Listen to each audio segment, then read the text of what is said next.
শুরুতে নিউ টাউনে নিজের বাড়ি থেকে রওনা দিয়ে তিনি পৌঁছে গেলেন অভিনেতা এবং বিজেপি নেতা মিঠুন চক্রবর্তীর বাড়িতে। কিছুক্ষণের মধ্যেই প্রথম জেলা সফর শুরু করতে চলেছেন আমাদের নবনির্বাচিত মুখ্যমন্ত্রী। তার আগে আজকে তিনি পৌঁছে গেলেন মিঠুন চক্রবর্তীর বাড়িতে। কি বলছেন মুখ্যমন্ত্রী শুভেন্দু? আপনার তৈরি করা মুখ্যমন্ত্রী আপনার কাছেই এসেছে নিউ টাউনে মহাগুরুর দরবারে। শুভেন্দু অধিকারী বিজেপির জয়ের নেপথ্য আসল কারিগর মিঠুন দা। হ্যাঁ ভিউয়ার্স, 2026 সালের ঐতিহাসিক রাজনৈতিক পালাবদলের পর ঠিক এই বাসাতেই মহাগুরু মিঠুন চক্রবর্তীকে কর্নিশ জানালেন বাংলার নতুন মুখ্যমন্ত্রী শুভেন্দু অধিকারী।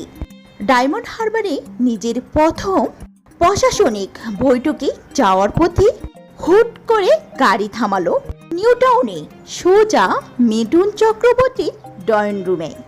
সাক্ষাতের নেপথ্যে রয়েছে এক দারুণ গল্প।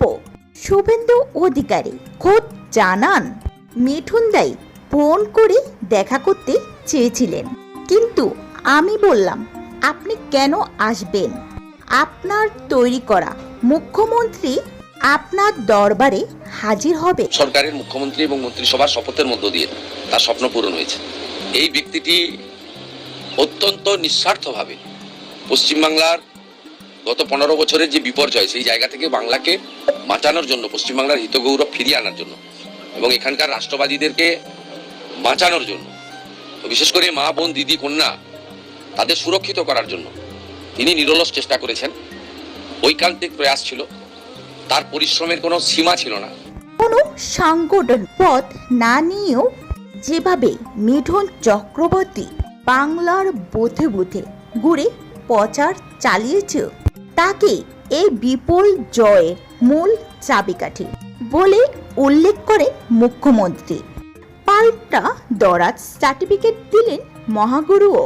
শুভেন্দুকে পাশে দাঁড়িয়ে সংবাদ মাধ্যমের সামনে মিঠুন চক্রবর্তী বুক ঠুকে বললেন, এই কথা বলবো, সবাইকে বলছি, এর থেকে ভালো মুখ্যমন্ত্রী পশ্চিমবঙ্গে হতে পারে না।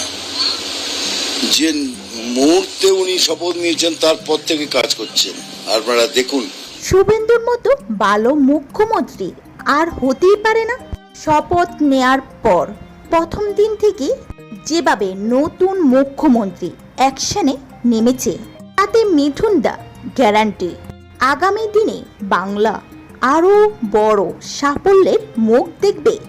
অষ্টম শ্রেণীর পর আর সিনেমা না দেখা শুভেন্দু অধিকারী আজ মহাগুরুর মন্ত্রে দীক্ষিত। সাধারণ মানুষকে দেয়া সমস্ত প্রতিশ্রুতি কিভাবে পূরণ করা হবে তা নিয়ে চলল দীর্ঘ বৈঠক। রাজ্য ও রাজনীতিতে এই নতুন জুটিকে আপনি কিভাবে দেখছেন? কমেন্ট করে জানান আপনার মতামতটি।